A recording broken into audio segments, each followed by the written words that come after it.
இந்த சுண்டு போனியால் தான் இப்படி பரதட்டி ஒரு சுண்டு உளுந்து ஒரு சுண்டு ரவை போட்டு செய்த இட்லி மாவுக்காக செய்தேன். நான் ரவையிலையும் செய்யலாம், ரவை போட்டும் இட்லி செய்யலாம், சொப்டாக இருக்கும், நல்லா இருக்கும். இஞ்சால இருக்கிறது அரிசி போட்டு செய்தது, அரிசியும் உளுந்தும் போட்டு.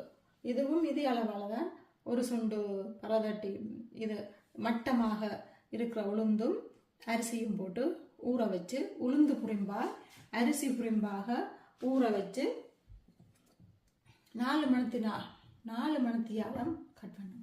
4 மணித்தியாலம் ஊற வைக்கணும். அரிசி புரிம்பா உளுந்து புரிம்ப ஊற வச்சு கொஞ்சம் வெந்தயமும் போட்டு ஒரு அரை மணி நேரத்துக்கு முன்னம் ஒரு கரண்டி வெந்தயம் போட்டு ஊற வச்சு அரைச்சி வச்சுருக்குன்றது கிரைண்டரில். இது உளுந்தும் ரவையும், உளுந்தை ஊற வச்சு உளுந்தை அரைச்சி எடுத்துட்டு ரவையை அவிச்சு ஆற வச்சு அரைச்சி இதுக்குள்ளே சேர்த்து கலந்துருக்குறேன். இது இன்னொரு முறை ஊற வைக்கிறதெல்லாம் காணொலியில் காட்டுவேன். இது நான் செய்த முறையை சொல்லி கொண்டிருக்கின்றேன், அப்படியும் நீங்கள் செய்யலாம். இப்போ இப்படி நாங்கள் செய்தோம் என்றால் மல்லிகைப்பூ மாதிரி நல்லா சாஃப்டாக இட்லி வரும். வாழை இலை பார்த்தீங்கன்னா வாழை இலையில் தான் நான் இட்லி சட்டியில் வாழை இலையை வச்சு தான் இட்லி அவிக்க போகிறேன். இதை வாழை இலையை வெட்டி அந்த வட்டத்தளவுக்கு வச்சு உங்களுக்கு நான் காட்டுவேன். அதில் தான் இன்றைக்கு இட்லி அவிக்க போகிறேன். நல்லா இருக்கும். வாழை இலையில் அவிச்சா எங்களுக்கு நல்ல மருத்துவ குணம் நிரம்பியது. வாழை இலையில் அவிப்பதால் நல்லா வாழை இலையில் இப்போ அவிச்சவங்களுக்கு இட்லி காட்ட போகிறேன். இப்போ வாழை இலையின் தலைப்பகுதியை வெட்டி வச்சுருக்கிறோம். இது வந்து இட்லி அவிஞ்சா பிறகு நாங்கள் அதை எடுத்து வைப்பதற்காக இந்த இலையத்தான் நான் அந்த வட்டத்தின் அளவுக்கு வெட்டி இப்போ இட்லி சட்டியில் வைக்க போகிறோன்னு உங்களுக்கு வச்சு காட்ட போகிறேன். வாழை இலையை வந்து கழுவிட்டு வடிவாய் இட்லி அளவுக்கு வாழை இலையை வெட்டி எடுத்துக்கொண்டிருக்கிறேன். இட்லி அவிப்பதற்காக வச்சு அவிக்க நாங்கள் எண்ணெய் ஊச தேவையில்லை. வாழை இலையில் இருந்து விட்டோம் என்றால் எண்ணெய் பூசாமல் எடுக்க எங்களுக்கு நல்லா. இப்போ எங்களோட இதில் 5 இது இருக்கின்றது இட்லி எடுப்பதற்கான இது.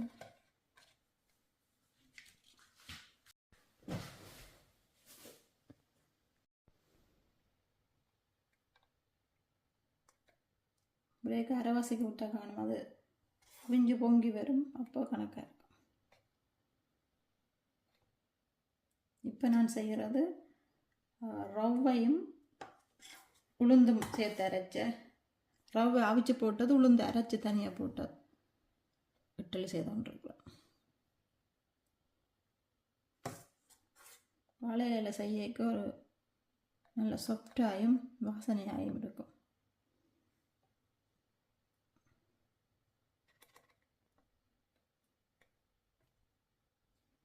இப்போ நாங்கள் அவிய வச்சுட்டு இப்படி மூடி விடுவோம்.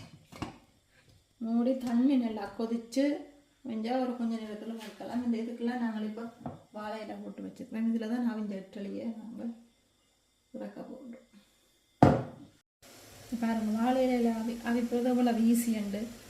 தட்டுலையும் படாது, இந்த தட்டுலையும் ஒன்றும் பெறாது. தட்டில் ஊற்றி எடுக்க எங்களுக்கு எப்படியோ எண்ணெய் பூசினாலும் அதில் படப்பாக்கம் இட்லி மாயுது. நான் வாழை இலையை வச்சு எடுத்தோம்னா பாருங்கள், வாழை இலையில் அவிக்கிற இட்லியில் சுவை நல்லா இருக்கும். வாழை இலையை நாங்கள் இறிஞ்சு விட்டால் சரி, அவிச்சிட்டு இது வந்து சும்மா கழுவி விட்டால்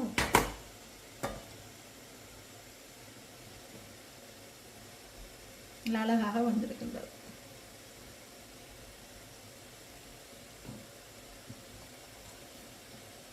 பார்த்தீங்கன்னா இப்போ வாழை இலையில் அவிச்ச இட்லியை எடுத்துக்கொண்டுருவேன். ஈஸியாக இருந்துள்ளதாக எண்ணெய் பூசாமல் வாழை இலையிலே வச்சது.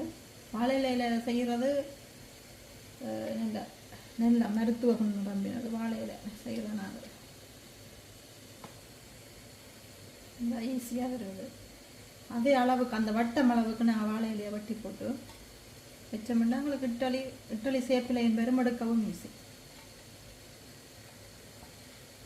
பூ போல் வந்திருக்குங்க. இது உளுந்து ஊற வச்சு அரைச்சி ரவையை அவிச்சு போட்டு சேர்த்து நாங்கள் கலந்து 4 மணித்தியாலம் வச்சு அவிச்ச இட்லி. பார்த்தீங்களா அவ்வளவு வாழை இலையில் வச்சு அவிச்ச இட்டலி பூ போல் ரோசா பூ போல் இருக்கு. இன்னும் மிருதுவை பார்க்க. நீங்களும் வாழையில் உங்களுக்கு விருப்பமாக இருந்தால் நாங்கள் 2-3 வாழையில் வெட்டி வச்சுக்கிறோம். என்னோட வாழையிலிருந்து அதில் எடுத்து கழுவி போட்டு அந்த இட்டலி வடிவத்து உங்களோட இட்டலி சட்டி இந்த வட்டம் எவ்வளவோ அந்த வட்டத்துக்கு வாழையிலேயே வட்டமாக வெட்டிட்டு நீங்கள் வச்சிங்கன்னா உங்களுக்கு ஈஸியாக இருக்கும். வாழையிலானால் இது இந்த ரவை உளுந்து போட்ட இட்டலி அவிச்சு முடிஞ்சதும் இப்போ நாங்கள் அரிசியும் உளுந்தும் சேர்ந்த இதை இப்போ நாங்கள் எடுத்துக்கொண்டிருக்கிறோம். இந்த இட்டலியை அதுவும் நல்ல வடிவாக பொங்கி இந்த 8 மணத்திடமாக விட்டது. அதுவும் வடிவாக பொங்கி அந்த அழகான இட்டலியாக வந்திருக்கின்றது. வாழை இலையில் பார்த்தீங்களா அப்படி அழகாக இருக்கின்றது. உங்களுக்கு 4 பேர் தானே எங்களுக்கு காணும். நாங்கள் இத்துடன் முடிக்கின்றோம். இந்த